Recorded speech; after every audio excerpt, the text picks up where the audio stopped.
Welcome back दोस्तों। आज मैं आपके सामने एक जबरदस्त बंगाली वेब सीरीज को लेकर आया हूँ जिसका नाम है कारागार। एक्चुअली एक बांग्लादेशी वेब सीरीज है जो खोपचे में रिलीज हुई। इस सीरीज के लीड एक्टर है चंचल चौधरी भाई साहब और बचे ये लोग। सीरीज के बारे में बात करें तो सच में सीरीज देखने के लायक है यार। काफी दिनों बाद बहुत ही अलग कॉन्सेप्ट देखने को मिला। थोड़ी देर के बाद ऑडियंस कंफ्यूज में रह जाते हैं कि सीरीज में हो क्या रहा है, क्या ये फैंटेसी मूवी है या तो मिस्ट्री मूवी। और इसी तरह जैसे जैसे एपिसोड बढ़ते जाते हैं क्यूरियोसिटी भी बढ़ने लगती है। आई रिक्वेस्ट यू वीडियो को पूरा देखना जरूर। तो चलिए बिना टाइम वेस्ट के लेट्स स्टार्ट। और उससे पहले लुटा दो प्यार, फॉलो ऑन इंस्टाग्राम। सीरीज की शुरुआत होती है आकाश नगर सेंट्रल जेल से, जहां पर एक कैदी को दिखाया जाता है जिसका नाम है मोहब्बत अली। बहुत सालों से ये इसी जेल में रहता है और इसी तरह मोहब्बत अली इस जेल का हैंगमैन भी है, मतलब गुनहगारों को फांसी देने वाला।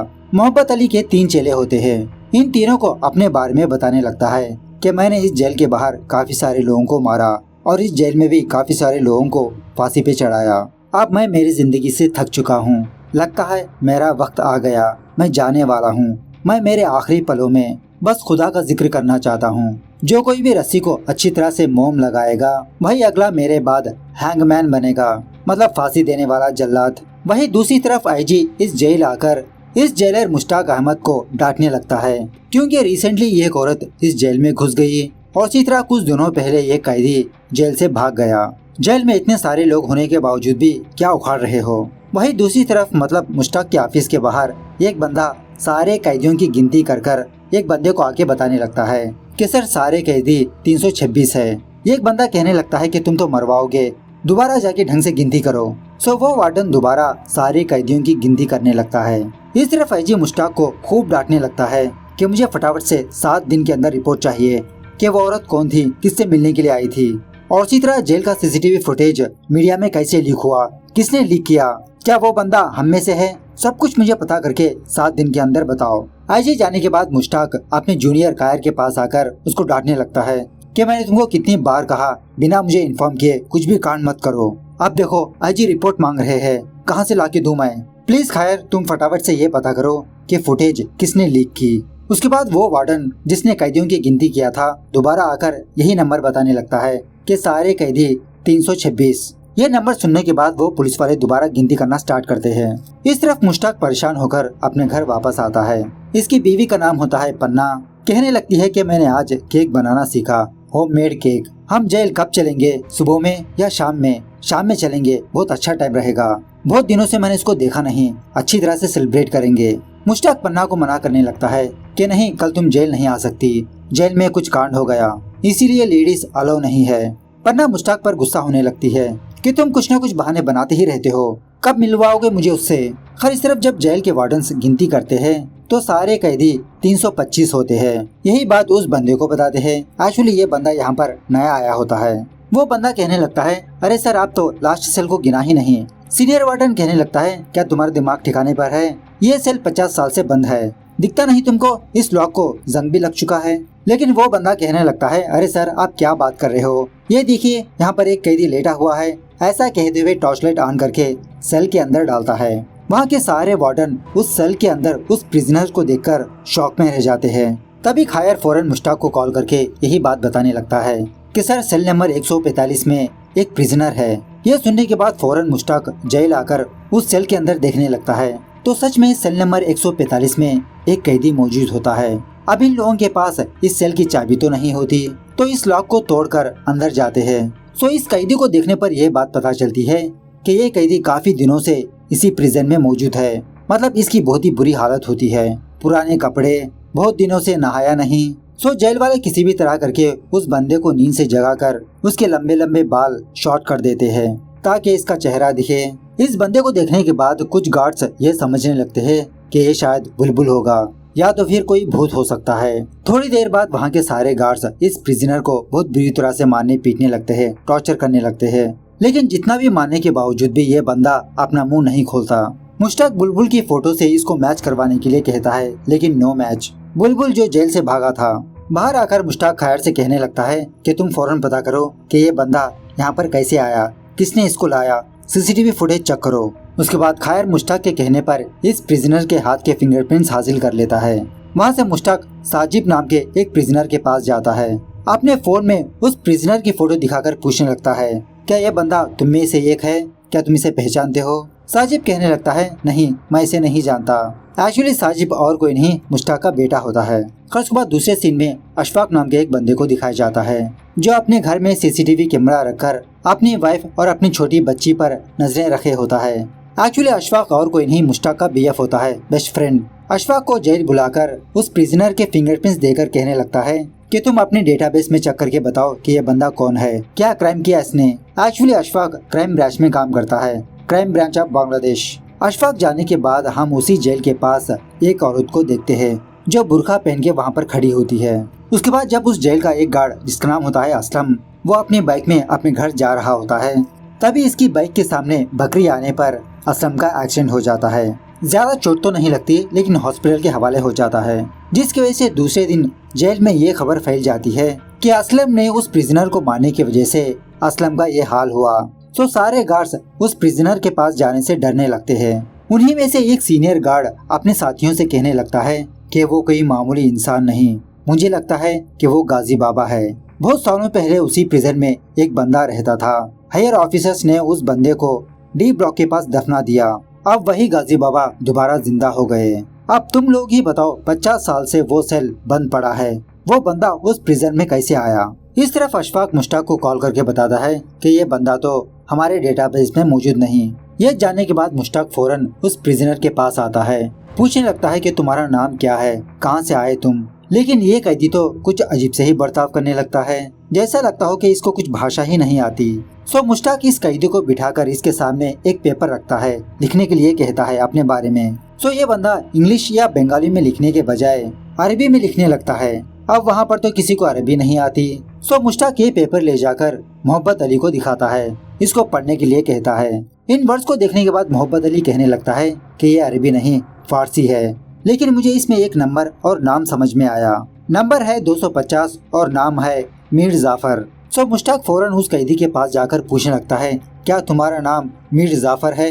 वो कैदी अपना सर हिलाते हुए कहने लगता है, नहीं, और इसी तरह अपना हाथ गले के पास काटने लगता है जैसा पुष्पा करता है ना। इस तरफ अशफाक को उसका सुपीरियर बुलाकर उसे बहुत डांटने लगता है। मतलब अशफाक बहुत सालों से क्राइम ब्रांच में है और ये बंदा एक केस का भी बाल उखाड़ नहीं पाया। क्राइम्स होते जा रहे हैं और इसने एक केस भी क्लोज नहीं किया। इस तरफ जेल में वो सीनियर गार्ड पेड़ के पास आकर, मतलब गाजी बाबा के कब्र के पास आकर मन्नतें मांगने लगता है। इस गार्ड को यहाँ पर देखकर एक बूढ़ा कैदी और उसका साथी यहाँ पर आते हैं। अब ये गार्ड उस बूढ़े कैदी को नए वाले कैदी के बारे में बताने लगता है कि वो कोई आम इंसान नहीं, वो खुद गाजी बाबा है जो दोबारा जन्म लिया उसी सेल में, इसीलिए मैं यहाँ पर मन्नतें करने के लिए आया हूँ। ऐसा कहते हुए उस पेड़ के पास एक बत्ती सुलगा के जाता है।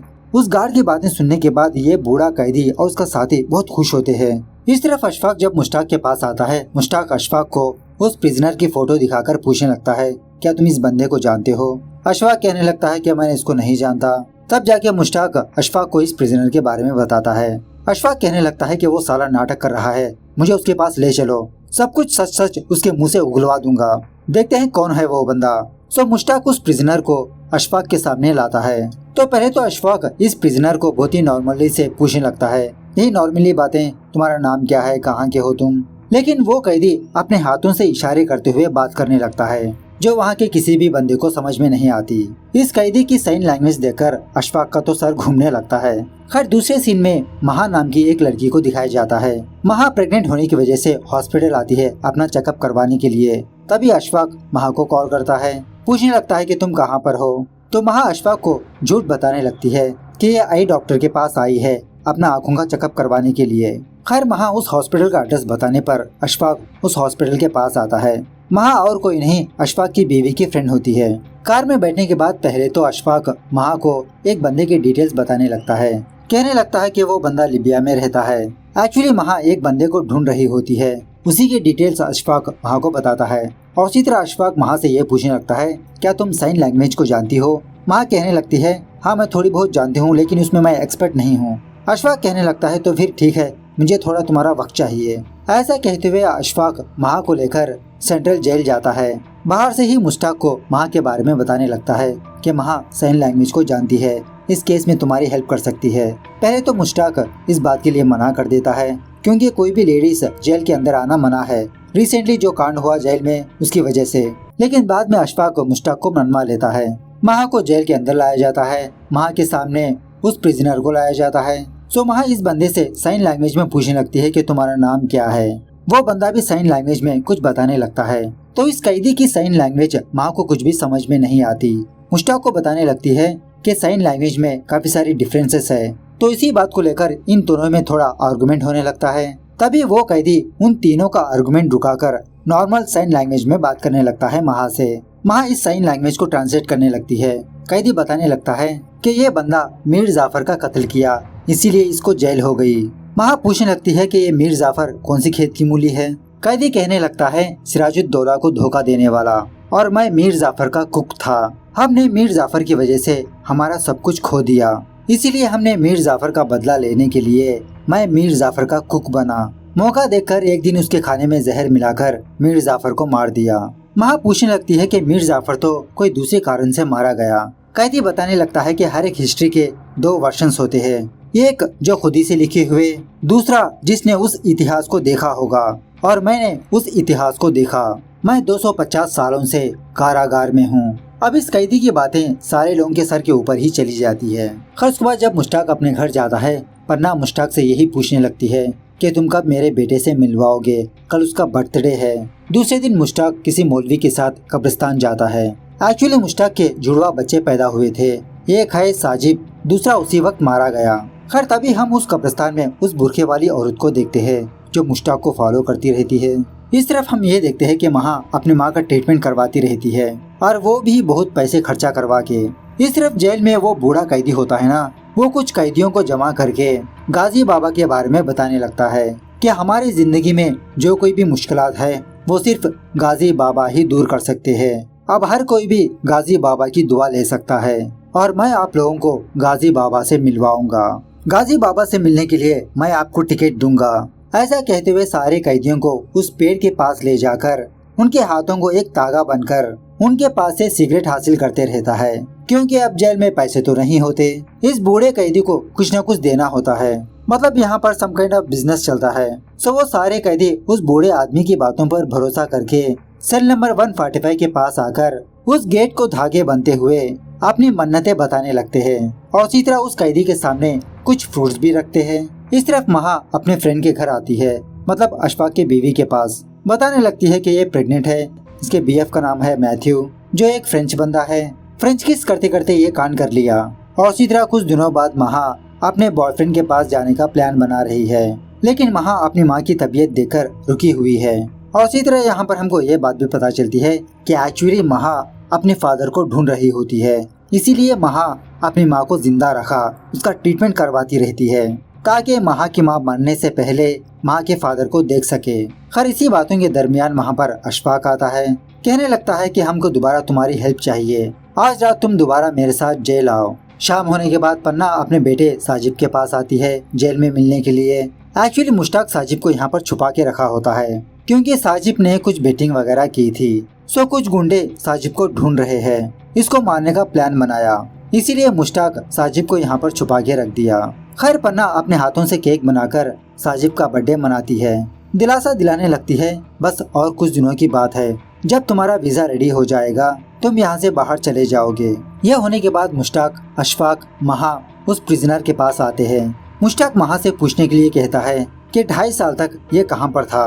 तो ये कैदी इन सारे लोगों को एक हिस्ट्री बताने लगता है कि 2.5 साल तक ये प्रिजन में ही था। यहाँ से पहले ये अंडमान के प्रिजन में रहा करता था। हर बार सारे प्रिजनर्स को दूसरे प्रिजन में शिफ्ट किया करते थे, और ये पूछने लगता है कि मैं यहाँ से कब रिलीज होऊंगा, क्या मैं हमेशा के लिए यहीं पर रहूंगा। मुश्ताक गुस्से में आकर ये पूछने के लिए कहता है कि 2 दिन पहले ये कहाँ पर था। वो कैदी बताने लगता है कि मैं नॉर्थ सेंटिनल में था। तभी महा का बीएफ कॉल करने पर महा फ्रेंच में बात करते हुए उस कमरे से बाहर जाती है। कॉल में बात करने के बाद महा मुश्ताक और अशफाक से कहने लगती है कि नॉर्थ सेंटिनल अंडमान में ही है, और इसी तरह ये कैदी एक आदिवासी है, और इन आदिवासियों को वहाँ के सीक्रेट प्रिजन में रखा गया था, और वहाँ पर भी इसका सेल नंबर था 145। और जब वो प्रिजनर सो के उठा तो ये अपने आप को इस जेल में पाया। उसके बाद ये तीनों दोबारा उसी कैदी के पास जाते हैं। वो कैदी बताने लगता है कि मुझे भी भरोसा नहीं कि मैं इतने साल तक कैसे जिंदा रहा, मुझे खुद यकीन नहीं हो रहा। और इसी तरह मुश्ताक की तरफ उंगली दिखाते हुए कहने लगता है कि ये जेलर जानता है कि यहाँ पर जो कोई भी प्रिजनर है वो क्या क्राइम करके आया। कुछ कैदी यहाँ पर क्राइम करके आए और बेचारे कुछ कैदी बिना गुनाह किए सजा काट रहे हैं। कुछ कैदी यहाँ से जाना चाहते हैं, कुछ नहीं। कुछ कैदी यहाँ पर मरने के लिए आते हैं और कुछ मारने के लिए। मैं इंसान की आंखों को देखकर पहचान लेता हूँ कि वो इंसान कैसा है। ऐसा कहते हुए ये कैदी 302 नंबर के कैदी के बारे में बताने लगता है कि वो बेगुनाह है। और तभी उस जेल के अंदर कुछ आवाजें आने पर सारे गार्ड्स बाहर जाते हैं तो ये देखते हैं कि जेल के सारे कैदी खिड़कियों को मारते हुए आवाज करने लगते हैं। इस तरफ महा भी अपना बैग लेकर जा रही होती है। वो कैदी महा की पेट की तरफ देखता है, जिसका मतलब इस कैदी को पता होता है कि महा प्रेग्नेंट है। और महा भी इस चीज को ऑब्जर्व करके शॉक हो जाती है कि इसको कैसे पता कि मैं प्रेग्नेंट हूँ। इस तरफ मुश्ताक और अशफाक कैदियों से पूछने पर यह बात पता चलती है कि कैदी इसलिए शोर शराबा कर रहे थे ताकि जेलर्स उस गाजी बाबा को कोई नुकसान ना पहुंचाए। मतलब सारे जेल के अंदर उस कैदी को एक बाबा बना चुके होते हैं। सारे लोग उस कैदी को बहुत मानने लगते हैं और कैदी उल्टा जेलर्स को भी धमकी देने लगते हैं तो हमारे गाजी बाबा को कुछ हुआ कि ये जेल का नामो निशान नहीं रहेगा। उसके बाद जब मुश्ताक और अशफाक दोबारा उस कैदी के पास आ रहे होते हैं, महा घबराते हुए वहाँ से चुपचाप चली जाती है बिना इन दोनों को जवाब देते हुए। उसके बाद मुश्ताक और अशफाक मुश्ताक के कैबिन में आकर ये सोचने लगते हैं कि वो कैदी ऐसा क्यों कहा कि कुछ लोग यहाँ पर मरने के लिए आते हैं और कुछ लोग मारने के लिए। क्या मतलब है इसकी बातों का। और उसी तरह उस कैदी ने नंबर 302 कैदी के बारे में भी जिक्र किया। कहने लगा था कि वो बेगुनाह है, उसको फंसाया गया। तो अशफाक मुश्ताक से कहने लगता है कि तुम फौरन वो 302 नंबर कैदी को बुलाओ, देखते हैं उसकी कहानी क्या है। क्या वो कैदी 302 के बारे में सच बता रहा है या झूठ, अभी पता चल जाएगा। तो उसी तरह से नंबर 302 कैदी मुश्ताक और अशफाक के पास आता है। एक्चुअली इस बंदे का नाम होता है उमर शरीफ। मुश्ताक पूछने लगता है कि तुम क्या कांड करके जेल आए। उमर कहने लगता है मर्डर केस में, लेकिन मैंने किसी का भी कत्ल नहीं किया, मैं बस क्राइम स्पॉट पर था और पुलिस मुझे गिरफ्तार कर लिया। इस तरह से कहते हुए उमर शरीफ अपनी कहानी को बताने लगता है। एक्चुअली उमर शरीफ अल अमीन सिकदर नाम के एक चेयरमैन के पास सेक्रेटरी की तरह काम किया करता था। एक रात ये दोनों गाड़ी में कहीं पर जा रहे थे। इसी दरमियान में उमर की नींद लग गई। जब उमर अपनी आंखें खोला तो इसके बगल में अमीन सिकदर मरा पड़ा है और सामने ड्राइवर मौजूद नहीं। मतलब उसी ड्राइवर ने अमीन सिकदर को मार के भाग गया और वो ड्राइवर पर्पसली अमीन सिकदर के पास ड्राइवर की तरह ज्वाइन हुआ ताकि अमीर सिकदर को मार पाए। उसका नाम वगैरह सब कुछ झूठा था। इन्वेस्टिगेशन करने पर यह बात पता चली उसका असली नाम राजेश्वर पॉल है। अमीन का मर्डर होने के बाद वो बंदा गायब ही हो गया। अब वो तो हाई प्रोफाइल केस है, उस केस को क्लोज करने के लिए मुझे जेल में डाल दिया गया। मेरा केस अभी भी कोर्ट में चल रहा है। उसके बाद अशफाक उमर को उस कैदी के पास लाता है। उस कैदी से कहने लगता है कि तुमने तो बताया कि तुम किसी की आंखों में देखकर उसका पास्ट प्रेजेंट सब कुछ बता सकते हो, तो इसकी आंखों में देखकर बताओ असली कातिल कौन है, कहाँ पर छुपा बैठा है। ऐसा कहते हुए उमर शरीफ को सामने लाता है। उमर को देखकर वो कैदी अशफाक की छोटी सी नोट लेकर उस नोट में कुछ लिख के देता है। खैर दूसरे दिन जब अशफाक अपने ऑफिस आता है तो इसको ये बात पता चलती है कि अल अमीन सिकदर का केस इसके जूनियर एहसान ने डील किया और एहसान ने इस केस को फटाफट से क्लोज करने के लिए उमर शरीफ को जेल में डाल दिया। मतलब अशफाक एहसान से फ्रेंडली से बात करते हुए ये इन्फॉर्मेशन गैदर कर लेता है। इस तरफ जेल में वो बूढ़ा कैदी दोबारा सारे कैदियों को इकट्ठा करके गाजी बाबा के बारे में बताने लगता है कि हम गाजी बाबा पर आंच नहीं आने देंगे। इस तरह से कुछ कैदियों को भड़काने लगता है। अब उन्हीं कैदियों में से साजिब भी होता है। साजिब इस बूढ़े कैदी की बातों को ठुकराने पर बच्चे कुचे कैदी साजिब को बहुत बुरी तरह से मारने पीटने लगते हैं। इस तरफ मुश्ताक महा से मिलने के लिए हॉस्पिटल आता है और दोबारा इसे रिक्वेस्ट करने लगता है कि प्लीज तुम एक बार दोबारा जेल आओ, मुझे उस बंदे से और कुछ पूछताछ करनी है। महा एक ही शर्त पर राजी होती है कि महा उस प्रिजनर से पर्सनली कुछ बात करेगी। और दोबारा हम उसी हॉस्पिटल में उस बुरखे वाली औरत को देखते हैं जो मुश्ताक को फॉलो करती रहती है। खैर वहाँ से मुश्ताक अताउर नाम के एक बंदे के घर आता है। अताउर इस घर में मौजूद नहीं होता, अताउर की बीवी होती है। एक्चुअली यहाँ पर बात यह है कि मुश्ताक और अताउर के बीच एक डीलिंग हुई थी। जब साजिब का वीजा निकल जाएगा तो अताउर साजिब के बदले जेल जाएगा। तो इससे हमको ये बात पता चलती है कि साजिब ने सच में कुछ न कुछ कांड किया, इसलिए वो जेल की सजा काट रहा है। अताउर की बीवी कहने लगती है कि अताउर घर पर नहीं है, तुम जाओ यहाँ से। मुश्ताक वहाँ से जाने के बाद हम ये देखते हैं कि अताउर की बीवी अताउर को कहीं पर छुपा के रखा होता है। अताउर को बाहर लाकर अताउर, इसकी बीवी, इसका बच्चा घर में जाकर दरवाजा लॉक कर लेते हैं। मतलब अताउर को जेल जाना पसंद नहीं होता। और वहीं पर हम उस बुरखे वाली औरत को देखते हैं दोबारा। रात होने के बाद जब मुश्ताक अपने जेल आता है, खैर मुश्ताक को मिनिस्ट्री की तरफ से एक लेटर देते हुए कहने लगता है, सर कुछ दिनों बाद यहाँ के कैदियों को दूसरे जेल शिफ्ट कर रहे हैं। वही लिस्ट है सर ये। साजिद के बारे में तो आप फिक्र मत करिए, मैं उसको कहीं ना कहीं छुपा दूंगा। लेकिन परेशानी तो उस नए कैदी के बारे में है। क्या जवाब देंगे हम आईजी साहब को? मेरे पास एक आइडिया है सर, अगर आप परमिशन दे तो रातों रात उसका काम तमाम कर दूंगा। रातों रात वो कैदी गायब हो सकता है। सारे लोग यही समझेंगे कि अनजाने में आया और अनजाने में गया। बहुत सोचने के बाद मुश्ताक खायर को परमिशन दे देता है। कहने लगता है कि तुम जो कुछ भी करो लेकिन मेरा बेटा बचना चाहिए। दूसरे दिन खायर मोहब्बत अली के चेले तौकी से मुलाकात करता है पर्सनली। पूछने लगता है, क्या तुमको अगला हैंगमैन बनना है? क्या तुम जल्द से जल्द इस जेल से बाहर जाना चाहते हो? मैं तुम्हारी सजा कम करवाऊंगा, लेकिन उससे पहले मेरा एक काम करना होगा, उस गाजी बाबा को मारना होगा। तौकी इसके लिए ओके कह देता है। इस वक्त अशफाक अपने सुपीरियर के पास आकर अमीन सिकदर के रियल मर्डर के बारे में बताने लगता है। वही राजेश्वर पॉल कहने लगता है कि सर ये तो पागल खाने में बैठा है। अब अशफाक को राजेश्वर पॉल के बारे में कौन बताया था? ऑफ कोर्स वो कैदी। ये जानने के बाद अशफाक का सुपीरियर अशफाक को अप्रिशिएट करता है, लेकिन एहसान इस पर गुस्सा करने लगता है। यह होने के बाद अशफाक दोबारा मुश्ताक के पास आता है। कहने लगता है कि मैंने रियल कल्प्रिट को पकड़ लिया। अरे सच में यार, वो कैदी तो गाजी बाबा ही है। अलाउद्दीन का चिराग है वो चिराग, उसको तुम अपने पास ही रखो, हमारा ही फायदा है। लेकिन मुश्ताक को अपने बेटे की बहुत फिक्र पड़ी होती है। गुस्से में आकर अशफाक को लान तान करने लगता है। इस तरह से इन दोनों में एक छोटा सा झगड़ा होता है। रात होने के बाद मुश्ताक महा को दोबारा उस कैदी के सामने लाता है। गुस्से में आकर कहने लगता है कि ये तो किसी की भी आंखों में देखकर सच बता सकता है ना, तो इससे कहो मेरी आंखों में देखकर बताए कि मैं यहाँ पर किस लिए हूँ।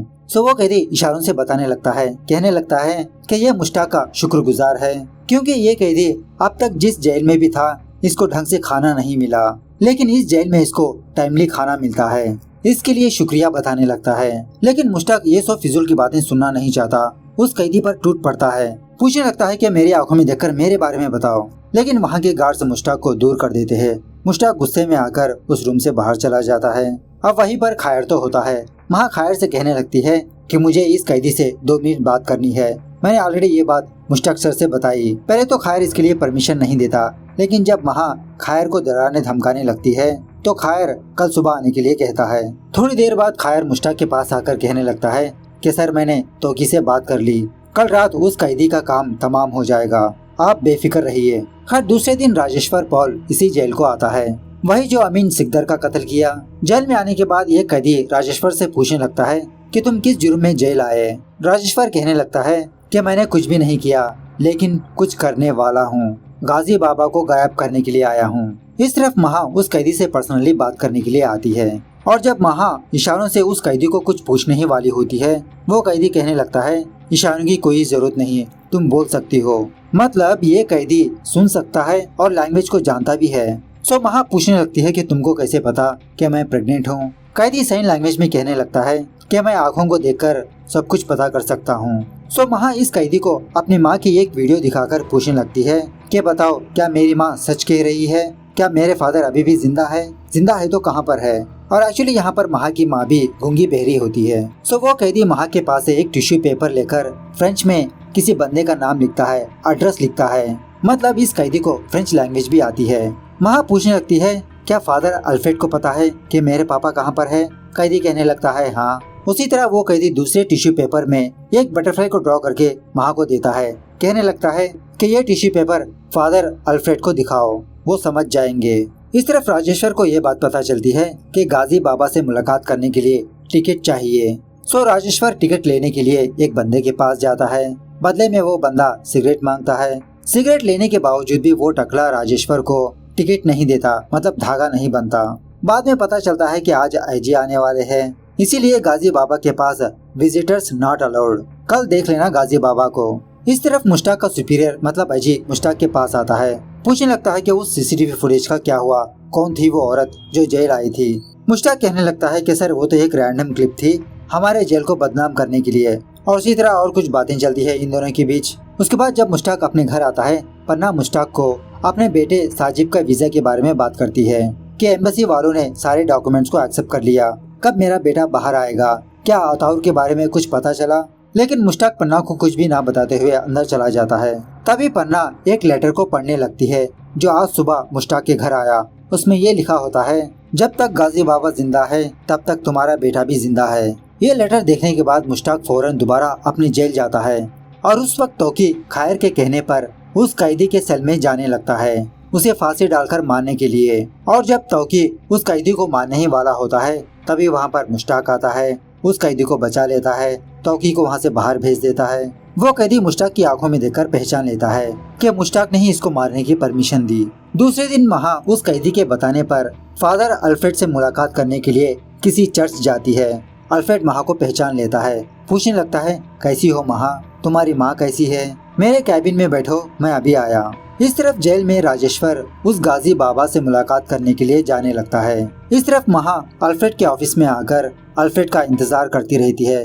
इसके रूम में काफी सारी किताबें होती है। उसी रूम में महा एक किताब को देखती है जिसका नाम होता है the black ship of 1971। Writer है डेविड एडम्स और ये डेविड एडम्स और कोई नहीं वही कैदी होता है। इस तरफ जेल में डेविड राजेश्वर को देखकर बहुत खुश होता है, कहने लगता है, आखिरकार तुम यहाँ पर आ ही गए। मतलब डेविड बात करने लगता है और इसी तरह डेविड अपने माँ के बारे में जिक्र करते हुए राजेश्वर पॉल से ये कहने लगता है कि अब तुम्हारा काम शुरू कर दो। इस तरह से ये वेब सीरीज यहाँ पर दी एंड होती है। अब सेकंड सीजन में ही पता चलेगा कि डेविड एडम्स का असली मिशन क्या है, क्या डेविड और साजिब का कोई रिलेशन है। यही सारी बातें सीजन 2 में रिवील होगी। खैर सीरीज कैसे लगी कमेंट करके बताना जरूर। तब तक take care, bye bye, see you soon.